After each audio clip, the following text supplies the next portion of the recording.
You're listening to There Ought to Be a Law, the Center for Auto Safety podcast with Executive Director Michael Brooks, Chief Engineer Fred Perkins, and hosted by me, Anthony Simino. For over 50 years, the Center for Auto Safety has worked to make cars safer.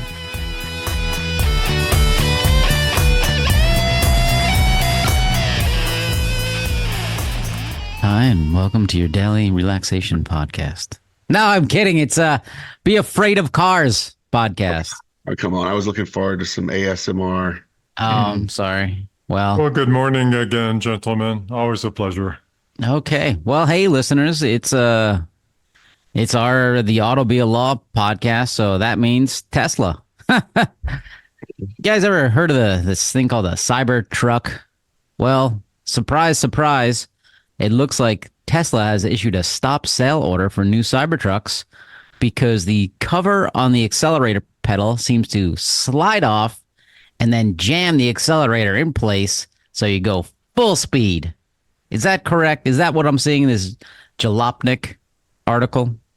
Yeah, I mean, that's what it looked like. It's just an extraordinarily, bad both design and manufacturing issue because you're seeing the R2D2 accelerator pedal that's right off of the actual, accelerator. The pedal slips off, and then there's a notch in the console area that is at the perfect spot to trap that pedal when it's, or the pedal cover when it's sliding off the accelerator pedal. And I think the best news about this entire problem is that your brakes supposedly still work in this situation. Even when the accelerator's jammed, you can brake your way out of it, hopefully. Well, yeah, but it was kind of interesting because as soon as you let off on the brake, it starts to accelerate at full speed again. So as a warning to our listeners, if you see a Tesla going down the road, alternating between stopping abruptly and accelerating abruptly, kind of like a sewing machine in the lateral world. But if you see that, then there's a problem, and at least wave to the owner. Yeah, okay. I mean, look, this is one of those things. It just doesn't look like they really did their due diligence designing this thing. You got an accelerator pedal cover that slides right off into a gap that allows it to, hold the accelerator down. It's just terrible design. I mean, when you think sudden acceleration, a lot of people think about Toyota sudden acceleration from a few years back where there were, both issues with physical pedal entrapment by floor mats or otherwise, as well as a software issue that was causing it. So there's a lot of different ways sudden acceleration can happen from a software perspective, but we often see it in physical entrapment of the pedal, typically involving floor mats. In this case, it's just a terrible design. Well, yes. It is a terrible design, but unfortunately some Tesla customers are saying, hey, I was expecting my delivery, but I got a text message saying it's been delayed. So you gotta wait on that. So I apologize to those Tesla people waiting. Yeah, but, they stopped production for like a week so far. We still haven't seen a recall pop up on this one, by the way. Typically when you stop production over an issue involving stuck accelerator pedals, there would be a recall involved. But so far, I can't tell if Tesla's trying to avoid a recall in this circumstance or they're just slow on the uptake. So for those Cybertruck people waiting delivery, there are a number of medical products you can use to fill this void in your life. Brought to you by Hims. No? Okay. You know what? If you're buying a Cybertruck, you already have more money than you know what to do with. I'm sure you can find something to fill your time with. Ketamine. Why don't you go to the Center for Auto Safety website and give us a donation? That's an excellent idea. I agree. Not as good as yours, Anthony. I'm sorry. I tried to break in and do one of those. Hey, you did it. It was good. I'm glad you're stepping up. More Tesla news. This is the craziest thing I have ever heard of. There's an article in Business Insider. Skip the silly title. called TikToker trapped hot inside a hot Tesla car. So this woman, she is in her car, and the car says, "Hey, let's update software." And she's like, "Okay." At first, the car said it's only going to take 24 minutes or something. And having once worked for a large software company, our internal model was, don't listen to the operating system; it's lying to you. You know, so this woman, unfortunately, the Tesla user manual alerts owners that some safety features are disabled during software updates and warns you not to open the doors or windows of your vehicle while the update is installed, or else you could damage the vehicle. Wait, what? I don't have. I'm wrapping my head around this. I understand. Okay, it's updating software, so you're not going to drive it. Sure, I get that. Probably you can't access the AM FM radio. You're not going to play video games on it. You're not going to press the fart mode button, whatever. But if you open the door, it's gonna break the software update.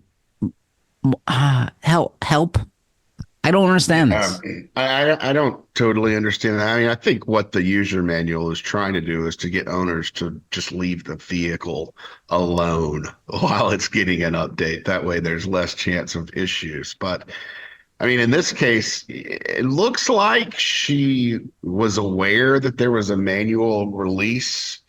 The emergency manual release were there. But the TikToker didn't want to use the emergency manual release because Tesla implies in their user manual that that's going to damage the vehicle. And so this person was, in a situation where the car temperature was rising, that it looks like they were sweating, and, potentially entering the initial stages of hyperthermia. But, you at that point, I think a lot of reasonable folks would have just gotten out of the car and said, I'll take my chances, rather than continuing to remain in the vehicle while the temperature rose. So it's an odd story in a lot of ways, but Tesla could be a lot better on first of all communicating to its customers where the emergency manual releases are, because when you have doors with electronic latches and you have a battery failure or any type of electronic system problems, you need that emergency manual release to get out of the vehicle to actuate the latch and to open the door. So that's a communication that Tesla needs to be doing to all owners when they buy the vehicle, because we've seen a lot of fire cases where it appears occupants were unable to escape the vehicle even though they were trying. They didn't know where the emergency manual release was. That's a critical part of vehicle safety is allowing for proper egress of the passengers. So what am I missing about these Teslas that people are willing to literally risk life and limb or lose life and limb, to sit there in an overheated vehicle, sweating profusely while the software is updating? What is it about these cars that I'm missing that people would? It reminds me of people smoking cigarettes and, when it's 10 below zero, huddling outside in the cold blast. I think There's you're something I'm missing. Just the sheer amount of stupid things people will do to look cool. I mean, people certainly put themselves in a lot more danger to look cool than than getting in a Tesla. That's not a very high on the risk calculation. Some people are putting on fly suits and flying down mountains, and that looks fun. People do a lot of crazy things for attention, and Tesla is probably pretty low on that list, actually. So with Tesla saying, hey, don't open your doors, don't do anything while this is happening, is this just Tesla's standard MO where we want to, cover our ass and blame our customers at any chance that anything goes wrong? Because we know that's what they do. Hey, the car suddenly accelerated. Well, you did it wrong. You did it wrong. Yeah, you did it wrong. Your car's now, you've got a failed software update and we don't know how to fix it, but it's your fault. Right. Maybe that's what's going on. I don't know if they're quite that nefarious, but I don't put a whole lot past them. So I got to sit in my first Tesla this weekend, It was a Tesla Model 3. It was a cab that picked myself and some friends up, and just my perspective from the back seat is it felt like being in a Kia from 1996. I don't Hmm. know, maybe the front seat's better, but I was really surprised how cheap it felt. But the funny part is we got to our destination, and I could see I knew how to get out of this car because I pay attention to this podcast. But my friends, they they struggled with finding how do you open the door, and I Yeah. thought that seems like a mistake. But hey, what do I know? I mean, most other cars inside, little handle, you little pull, little mechanical release. Why would you go for an electronic release over a mechanical release? Is there a cost saving there? I don't think so, but maybe you just like to use artificial intelligence to open your door. Seems Yeah, like a great use of that computing power. it just seems like part of this entire move by Tesla and some other companies to make things cooler. Hey, my vehicle doesn't have a manual latch; it's electronic. I don't know how. It sound like the cool factor is very high there, but we've seen the migration of buttons and other features to the touch screen, and I think ultimately, it's just a it's the cool factor is being able to open your vehicle electronically and everything's automated and everything's great in Tesla world. That may be driving that, but who knows? There are a lot of reasons people buy Teslas, and I think the great majority of Tesla owners and buyers are, just looking for a nice vehicle. They're not really into all the bells and whistles that we talk about all the time. And The so safety not, failures, you mean? yeah, they're not aware of some of these issues. Oh, well. Moving on, let's skip away from our Tesla love to an article from the Insurance Institute for Highway Safety. Changing the clocks helps pedestrians but hurts motorists. Setting the clocks forward to better align the workday with the rising and setting of the sun makes pedestrians and bicyclists safer, though the net effect on overall fatal crashes is minimal, a new study from the Insurance Institute for Highway Safety shows. Uh, I still just want to get rid of daylight savings time or non-daylight savings time. But so this makes it better for pedestrians, better for other road users, but cars are crashing. Is this what we're seeing? Yeah, this is it's interesting. I hate daylight savings as much as the next person. I think this may be suffering a little bit from granularity. It's just not a lot of incidents that they're using to base this on. So I think they would actually have to look at this over several years to make sure that the data they're reporting is solid. It is interesting. It was just very interesting that if the data can be supported over time, it's interesting to see that you're essentially getting the overall safety is not affected so much. However, you're seeing a fairly significant increase in motor vehicle crashes and a decrease in pedestrian crashes, and then a reverse in at the other end of daylight savings time in the fall or spring. So while it looks like everything might, be equal over time, it would be interesting to dive into this a little more to see, this isn't the only area where daylight savings time has impacts on safety, and it might be, a good argument for either the elimination of daylight savings time or, if it doesn't pan out, to continue the practice that you both hate. I kind of enjoy that extra hour of light every spring. Can we explain to them how Well, extra hours work? Yes, I know how they work, but it's really based on the time you get off work, and having light at that time is nice. I would like to permanently leave it in the more light after work. Permanence works. I'm on board. Driving home from work, is in the dark is doesn't seem to be a very good thing. And it would be nice if daylight savings time was, in the winter. I don't know. I kind of want to leave it permanent daylight savings time. What do you think about that, Fred? I think if anybody knows why changing our clocks twice a year for no apparent reason is a good idea, we'd love to know it. So please send in your comments. And Michael, your work from home, what's this about driving home at night. Yeah.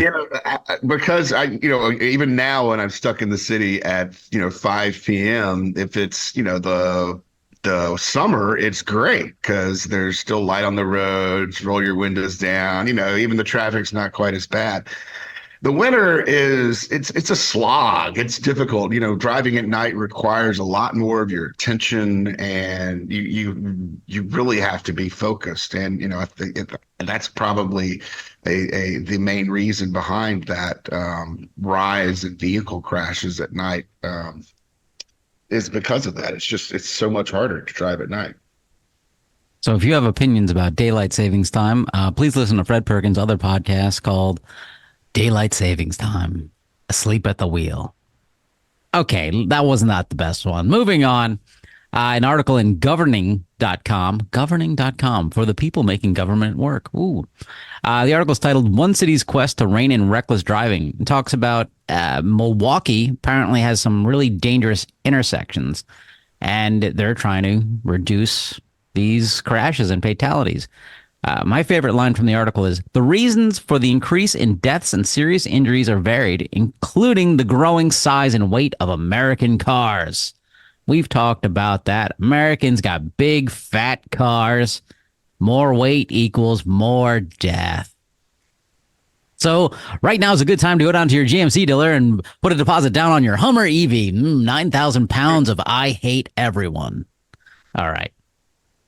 There were a couple of interesting things in this article. I mean, it was essentially looking at how Milwaukee as a city is trying to address reckless driving, which we saw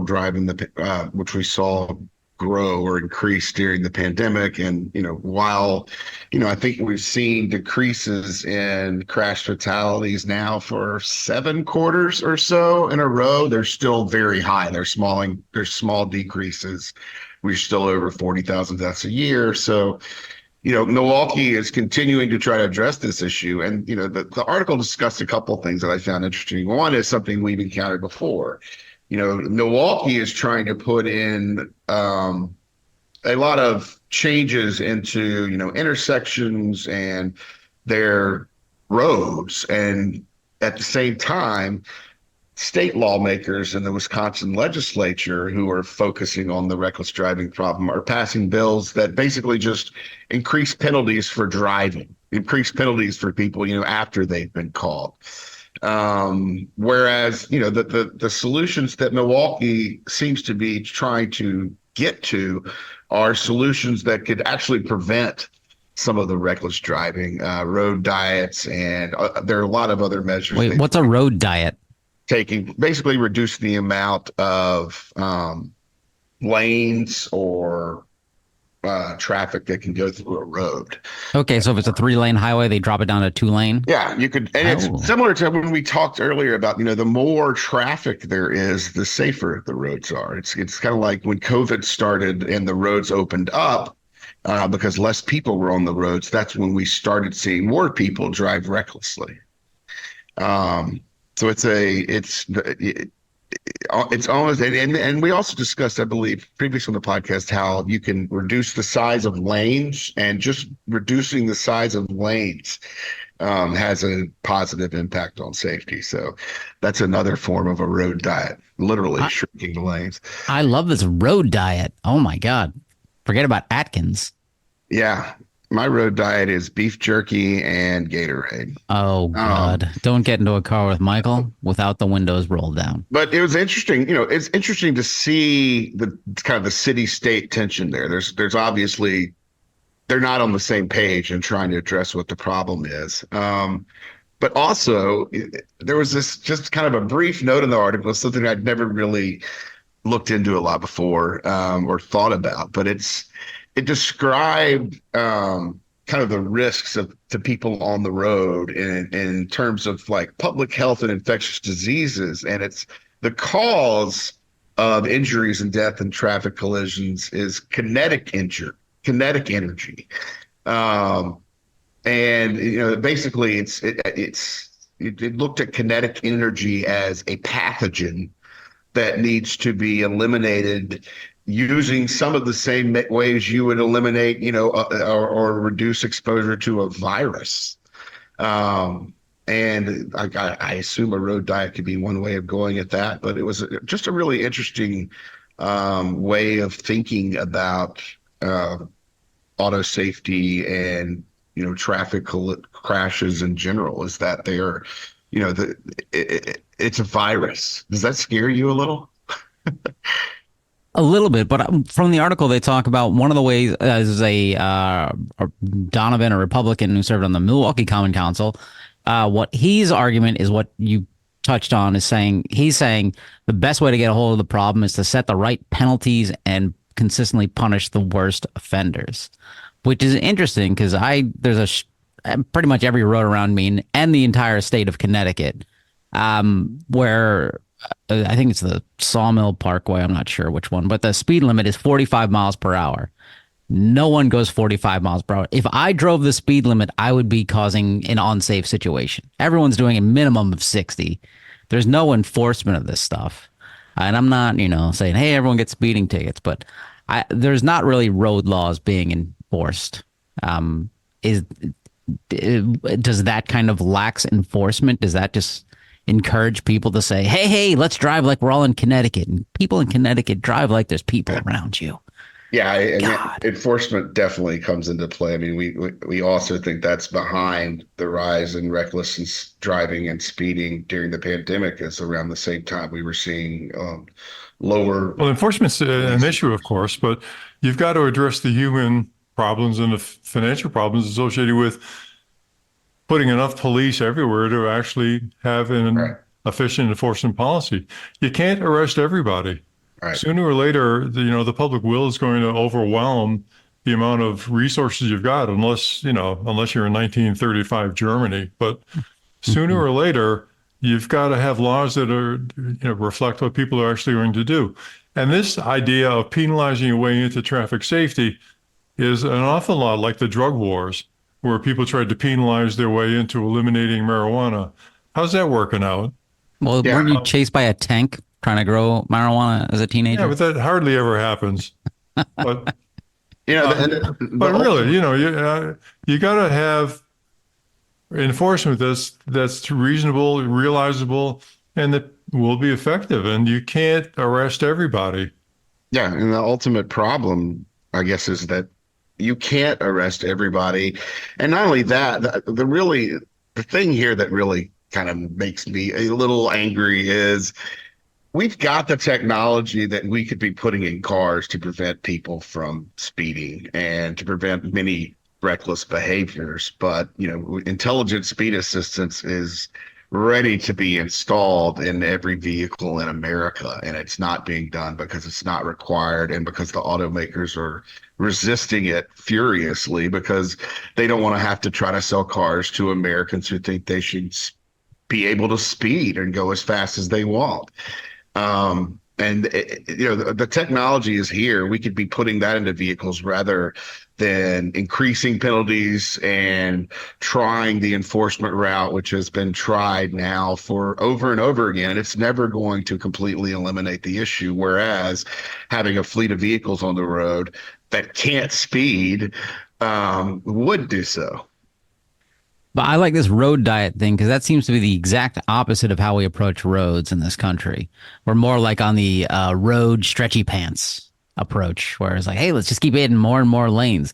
Are there any cities or localities where they're like, hey, let's drop a lane off this road or let's narrow these things? Yeah, I mean, I think it's going on all over America. I know in where I live, Alexandria, Virginia, on Seminary Road used to be. That's a little specific. Can you get a house it used number? To be, you wanted examples. It used to be a 4-lane road, and it was, 35-mile-per-hour speed limit. People often went far faster than that, and it's running past hospitals and homes and a seminary, shockingly.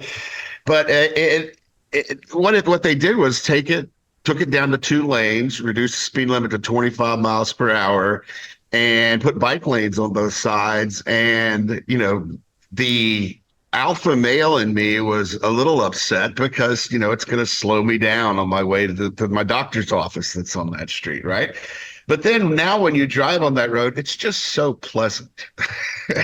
Experience of just being in one lane and not having to worry about, the guy who wants to weave in and out of every car and just staying at a set speed. I like it. And, it's something I think we should really consider, particularly in urban areas. And Well, when Anthony, you visit- can Sorry, look out your go on. window across the Hudson River and look at Hoboken, right? They Hey, have don't threaten me. zero pedestrian deaths there. That's true. It's quite impressive. For those playing the home game, I wish I could see out the window. But Michael, so when you go to visit the doctor now, I imagine your blood pressure is lower, but they're still concerned about your diet of Gatorade and beef jerky. Yeah, they're trying to put me on a new road diet. Ah, But yeah, it's that's not a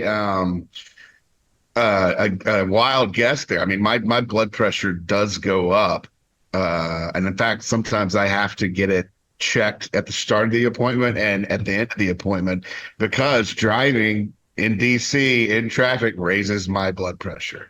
Well, I think it'll switch to turkey jerky. It Yeah, may not be very good, but it sounds funny to say. And you can get that at Piggly Wiggly. oh Lots of god. it. All right. What do you guys, as Americans, as good red-blooded Americans, what do you guys think about roundabouts? And not that great Yes song from 1972.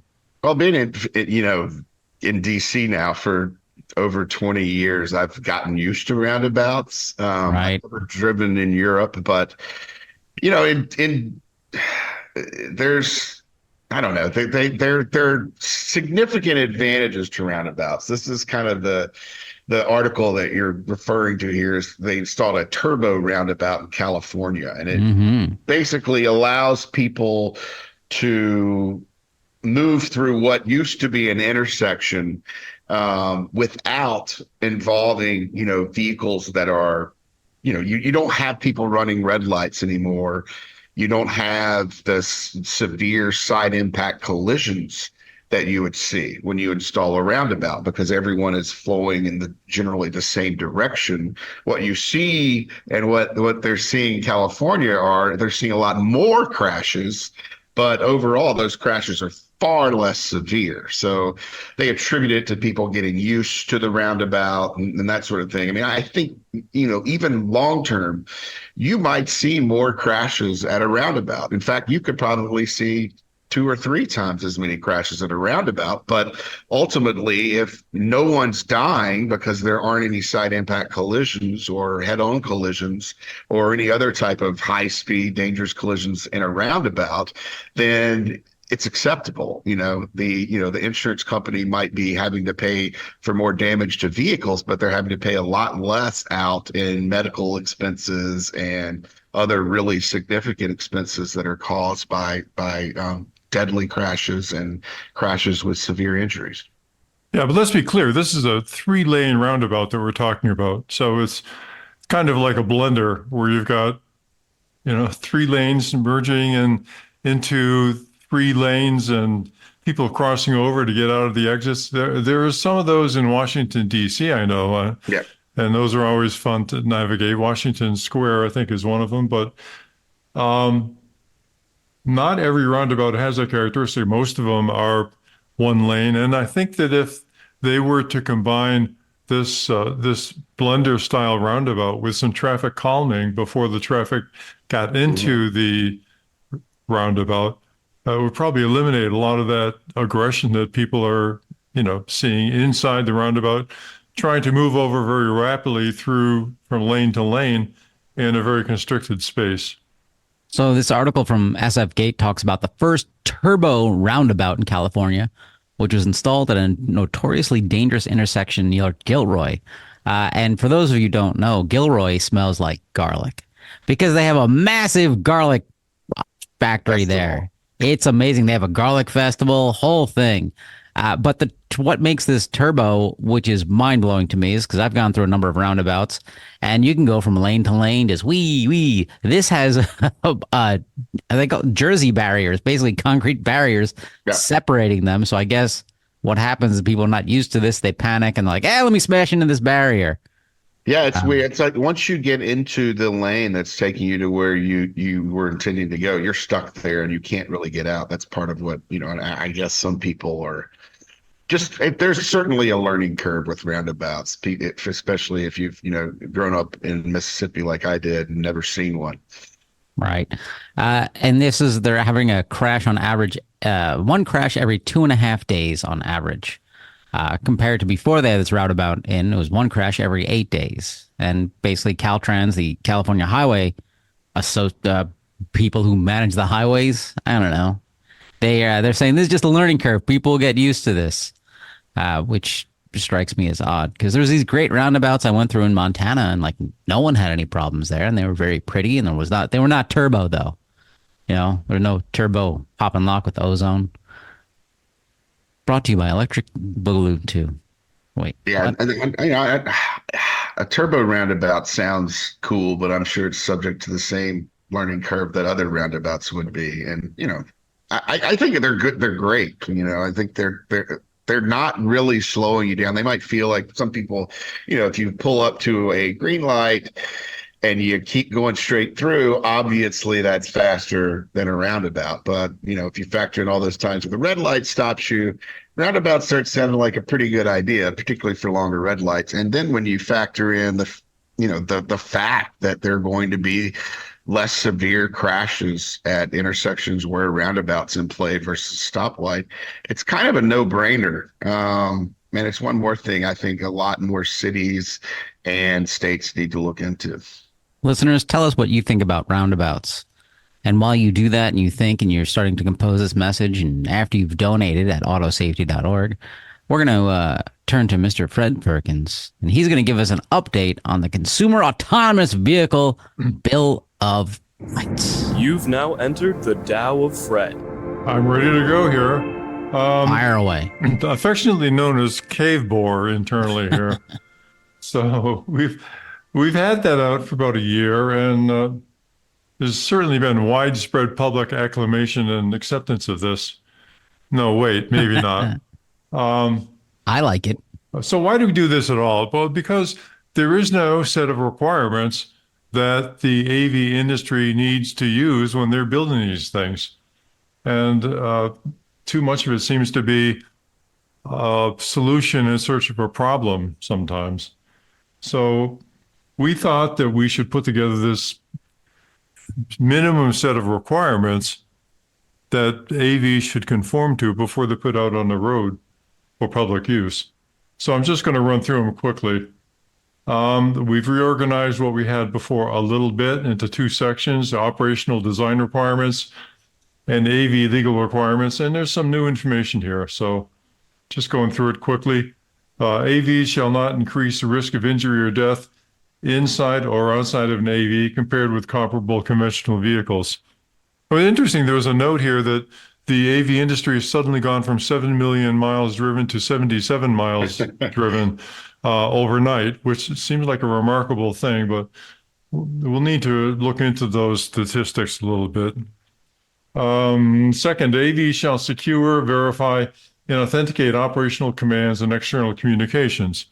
You want to make sure that the person who is in control actually retains control, and that the person who is commanding the vehicle should be the person commanding the vehicle. You don't want somebody sending a vehicle to a destination that is unsafe or, is not where the occupant wanted to be. AV shall not prejudice for or against any group of living persons with respect to any other group. This is just basic equity. AVs must respond appropriately to emergency personnel, vehicle lights, audible signals, and manual directions. Now, I want to stop. I want to jump in there real quick. Sorry on that one, because that one sounds very obvious and it seems like it should be easy. But this we've seen, maybe you were just getting to this, is one we've seen where both Waymo and GM Cruise have struggled greatly with this on the closed operating design domain of the city of San Francisco, where they'll like, hey, look, there's a stopped fire truck. Let's hit it. And that's shocking. We don't know of any AV that has responded to this well. And we don't know of any evidence that the future AVs will respond to this well. But we think that it's an imperative that simply must do that.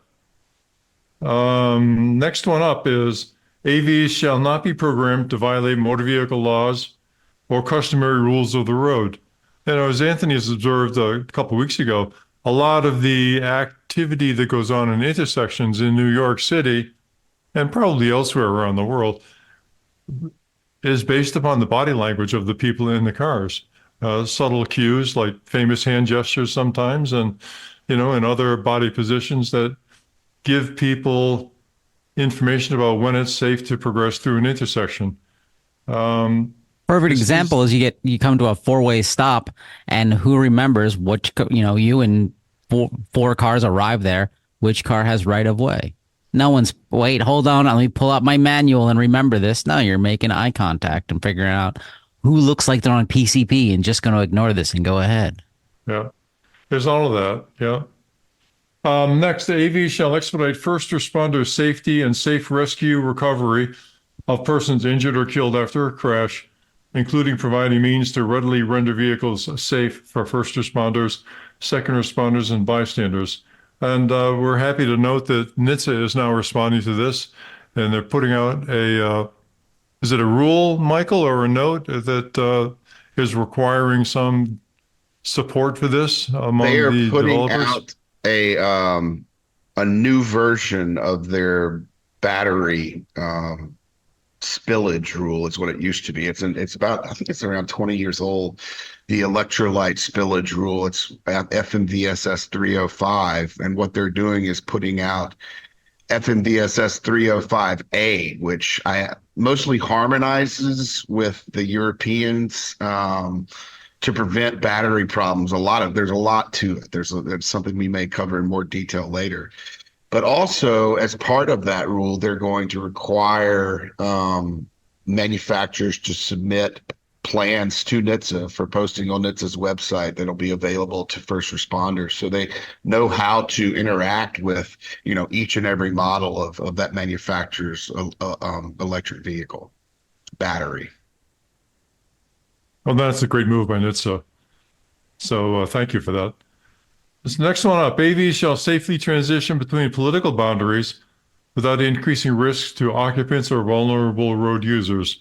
So, for example, a city may have a requirement that AVs stop and negotiate away from emergency responses. For example, if there's a fire, some state may require some AV characteristic that another state may not. Or you may be crossing from, let's say, the UK into France, and you're going from right-hand drive to left-hand drive. So these are all things that we as humans learn to accommodate in one way or another.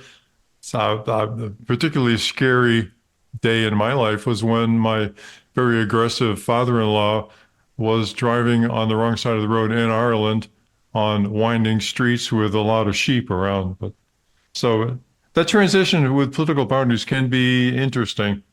Even though it seems obvious, that needs to be done, and I don't know of anybody who's doing that automatically.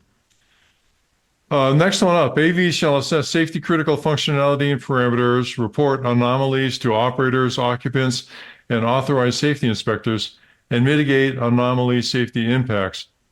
Modern cars have a lot of hidden safety critical functions that are not visible to inspectors. In the old days, of course, the inspector would check your car, check your brakes, lights work, horn works. But no inspector can get inside of your computer to make sure that the safety margins built into your automatic braking system are in fact working as intended and are providing safe operation of the vehicle.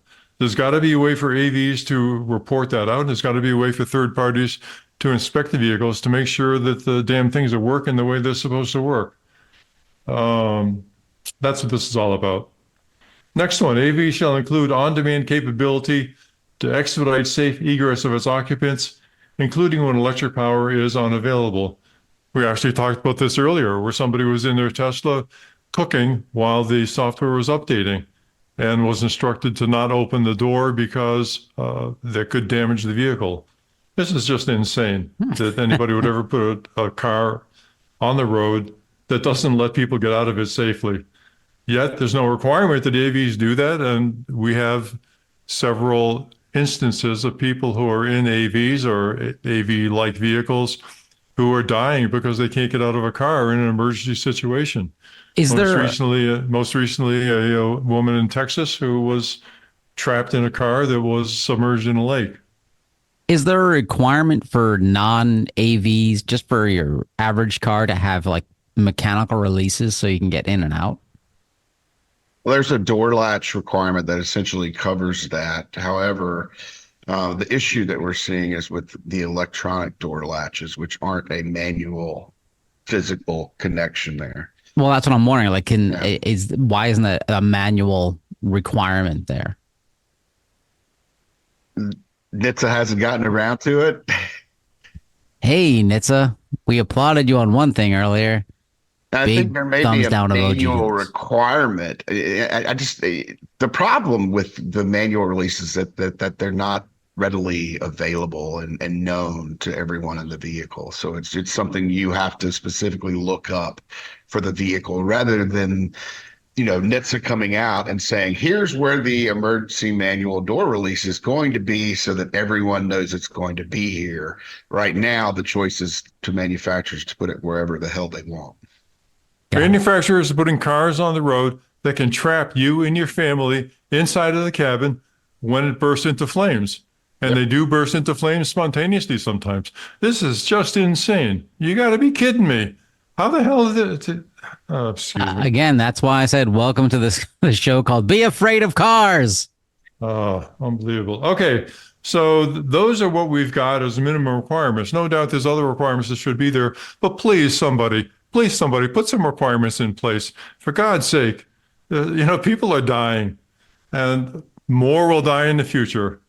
I'm sorry, I shouldn't invoke higher authority from the politicians, but come on, let's get on with this. AV legal requirements. AVs shall implement duty of care for insurance and liability identical to that for human drivers of the same vehicle class.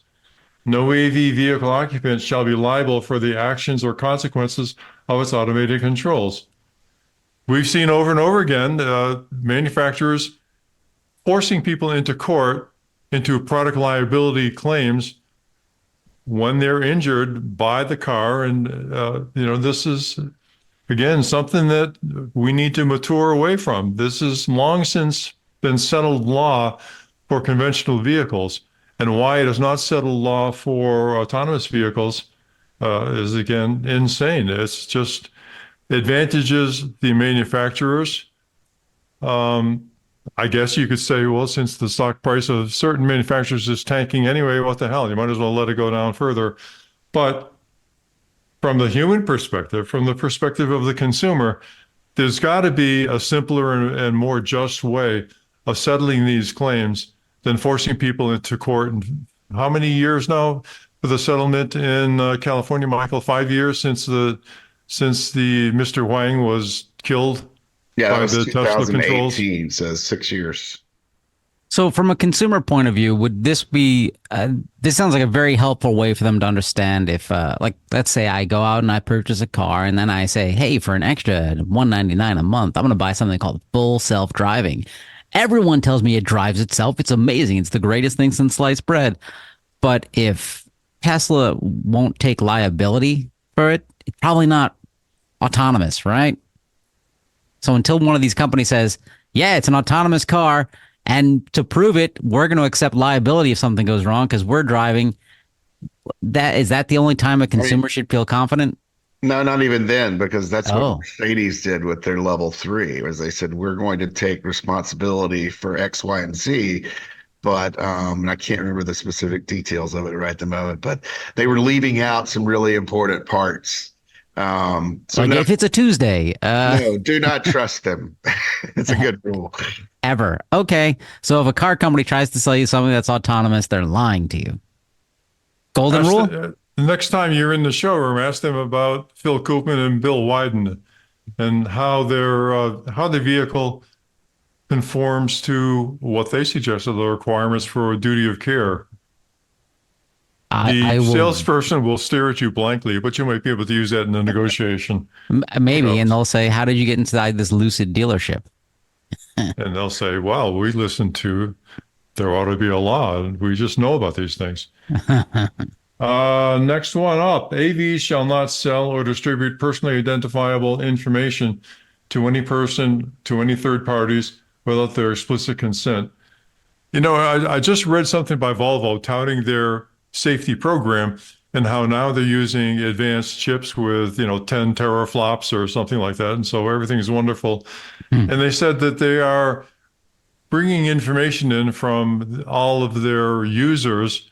And you can, as a user, anonymize the data, right? So that Right. they can use that to improve their safety.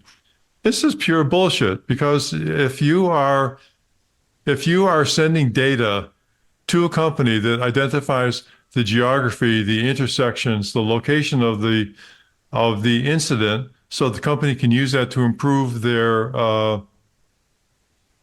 safety performance or their profile or whatever they want to use the data for.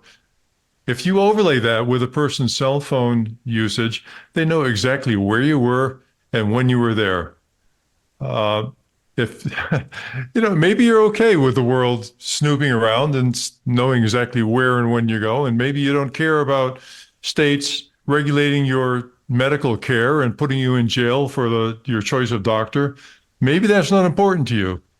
But, think about this. They really need to protect your data, uh, at least as well as they protect yourself. What if I get a Uh, discount? I'm sorry. What if I get a discount? Hey, spy on me and knock off my monthly payments. Well, I guess then I'm giving consent. There you go. Yeah.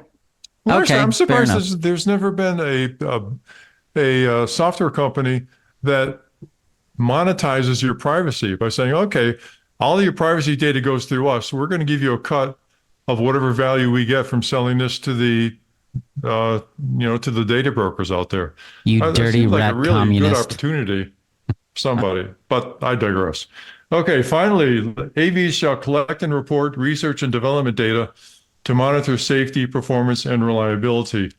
This really cycles back to the first one that AVs shall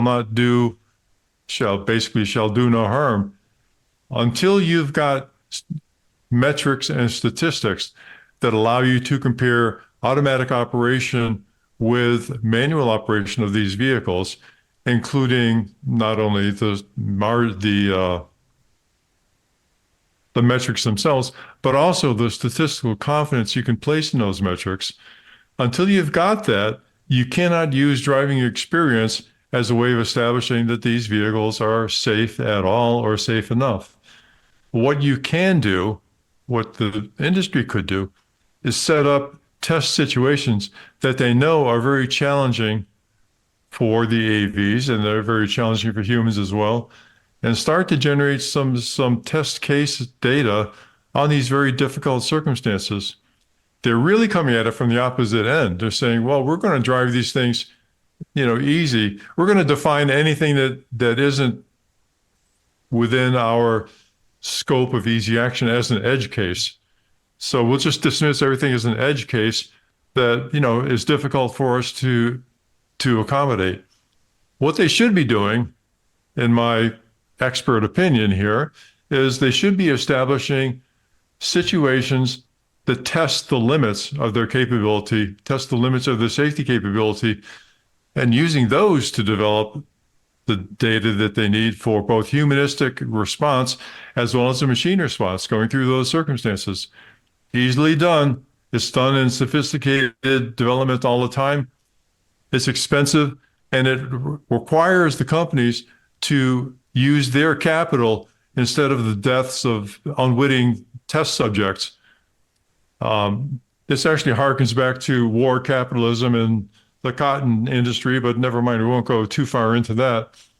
But we are allowing, we as a society are allowing people to preserve their capital at the cost of lives and doing it over and over again and listening to the bullshit of these people who are killing us for the sake of their capital reserves.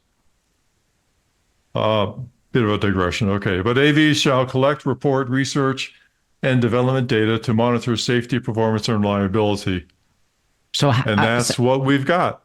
so And there's that another one that I'll probably try to add to it involving binding arbitration and forced arbitration, which essentially forces consumers who are involved in a crash or other issue with an AV into a kangaroo court. It prevents them from accessing the courts of their county, state of the United States in order to figure out, who's at fault when an AV collision occurs. And instead, manufacturers, particularly in the tech industry, love to subject consumers to binding arbitration agreements that says you can't go to court. You've got to come to this little arbitration thing we've got going on over here and let us decide what's going on first.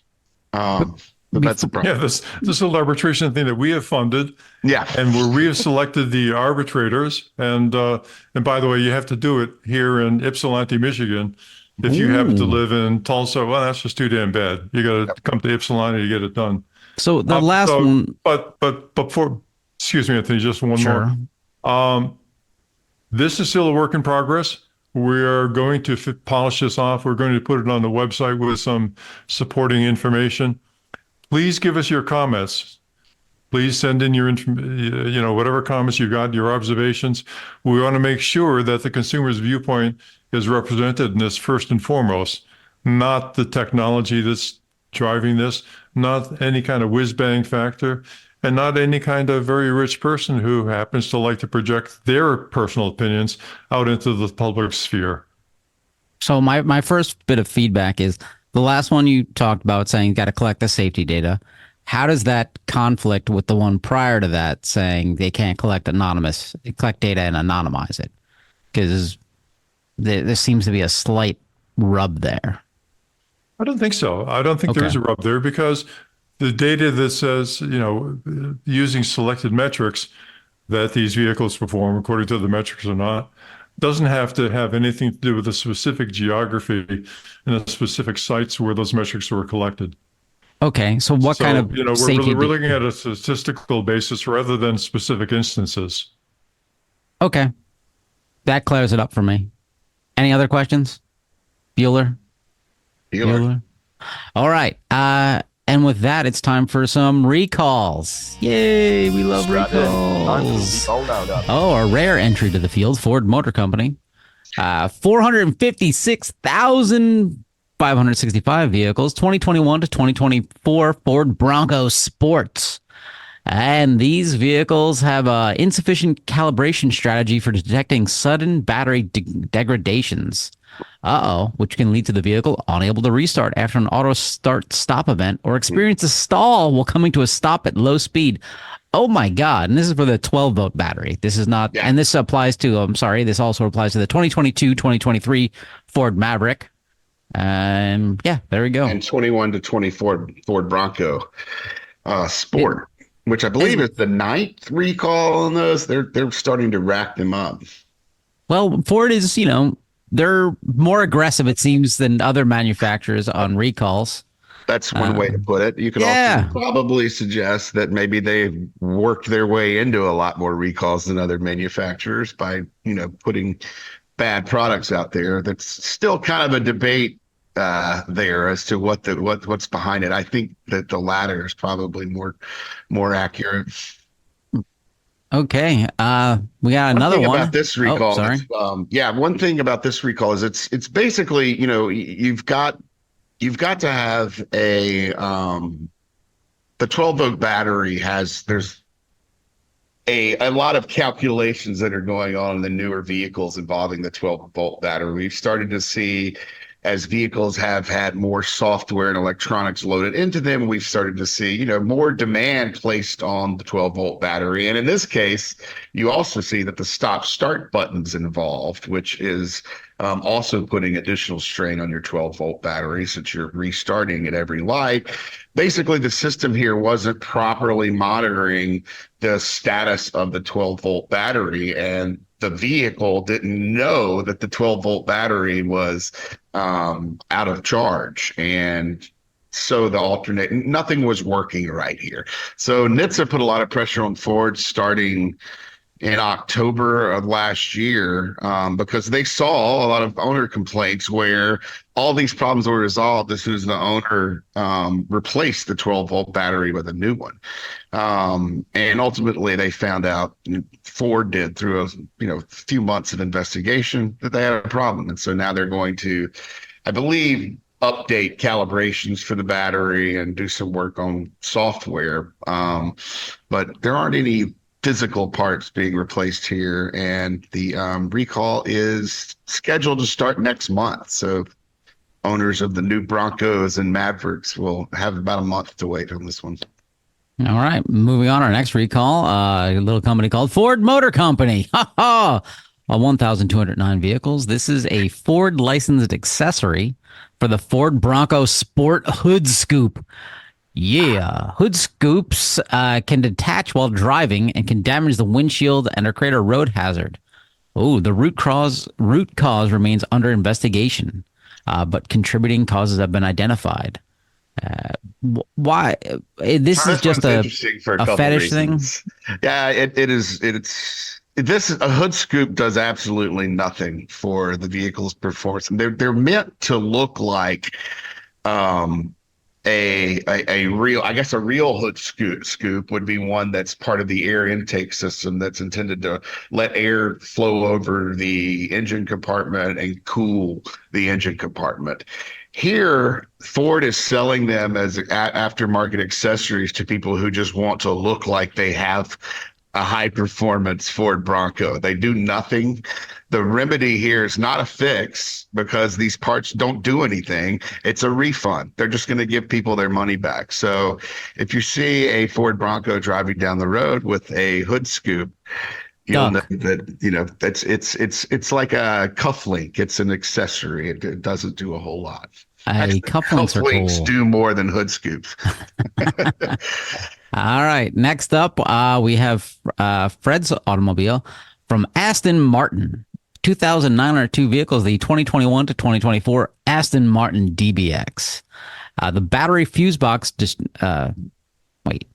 basically they have problems with their battery fuse box. And now, Fred, when you're driving your Aston Martin and you're drinking your martini, do you worry about your battery fuse box? The best part of this is that Fred's internet service has died, and so I'm just layering it a stuck photo of Fred looking at me with utter disappointment. So, uh, basically, yeah, their battery fuse box has some issues. Sound about right? It looked like there were a lot of just a lot of problems that occurred based on this. There were various types of things. Vehicles can stall. They may get a battery warning message. The vehicle might not start. There were basically loose nuts in the part of the battery fuse box where the cables are connected, where they just didn't tighten them enough, and there could be fire and thermal damage involved there as well, because there might be some arcing, there may be short circuits involved. So needless to say, if you've got an Aston Martin, this is one you want to get fixed as soon as possible. And it looks like there's going to be somewhat of a staggered notification date. I mean, it looks like they're starting in a week or so, but it's definitely something you want to get in touch with your dealer about if you're one of these folks with an Aston Martin. Okay, and our next recalls are really small ones, small in terms of the potential vehicles, and for a bunch of companies I've never heard of, such as Keystone RV Company, 33 vehicles, and this is there may have a roller shade installed near the stovetop instead of a mini blind, and that may cause fire while you're making your Jiffy Pop. Yeah, and this is one of, when I'm going through NHTSA's recall database every week, not in fact the majority, not the great majority, but the majority of recalls probably don't involve the manufacturers we've all heard of. There are a lot of recalls from RV manufacturers, and NHTSA, the RV manufacturers vary in size, they vary in their capabilities to in this case, you see a rolling window shade installed right over a stove. I mean, that immediately brings into question the pedigree of the engineers who were building these things, if there are any engineers in the building. But just this week, taking a look at the recalls, you've got bad wiring, you've got brake lines touching a frame rail, you've got bad GCFI wiring, you've got power steering lines that are bad, you've got there's one recall on RVs this week that they're an LED backlight circuit board in the stove that fails when liquid from the stove contacts them and results in fire. So, basically RVs, they take a chassis from a manufacturer like GM or Ford, and then they are building what is both a living space and a motor vehicle on top of that chassis. And so we see, if you ask me what the most recalled type of vehicle is, Hey, I Michael, think what's the most probably an recalled? RV. Okay. Probably an RV. And that's just mainly because if there are design and production issues all over the place because the manufacturers are smaller, they're not, as well heeled as a lot of the main vehicle manufacturers. And, it's an area that is incredibly busy, but often overlooked. Well, I'm just going to hit one last one before we head out. Is Airstream, because I've heard of this company. Airstream, 172 vehicles. The rear axle weight information printed on the GAR portion of the federal certification label is incorrect. This GAR. non-compliance may cause confusion to the owner of the vehicle. Huh? Wait, That's okay. a gross axle weight rating. So this just basically got the wrong rating. The only reason I included that one in is because the name of the vehicle is an Airstream pottery barn, which right. I'm still wrapping my head around what that means. Are they joining forces? Like, have you ever been to a pottery barn? Yes. An optometrist, and you've looked on the wall at all the glasses now, and you see, NASCAR branded glasses, Nike, Adidas, everyone seems to be getting into that space. I wonder if, RVs are the next thing. Now there's a pottery barn RV. Are we going to have, even more interesting RVs?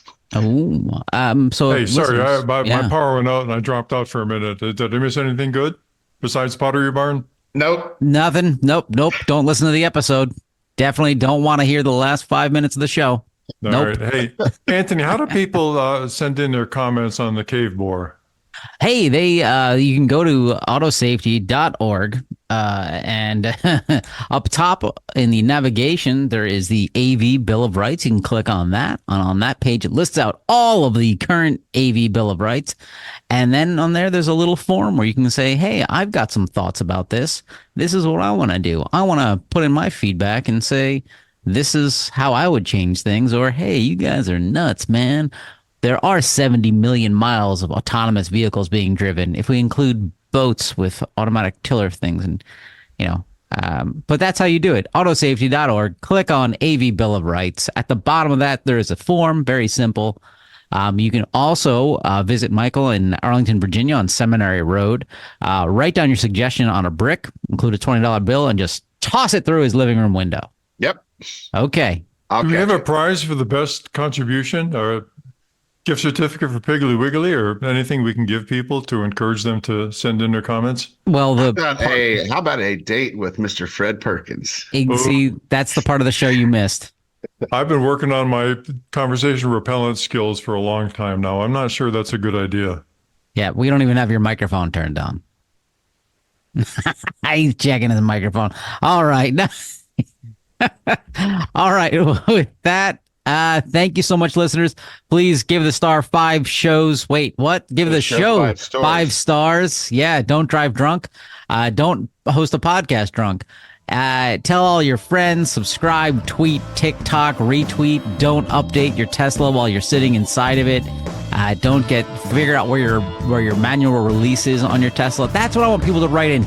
Tell me where your manual release is on your Tesla or any other weird car that has an electronic release thing. I don't know. My car isn't that fancy. Thanks. Thanks, everyone. Bye. Thank you. Bye-bye. For more information, visit www.autosafety.org.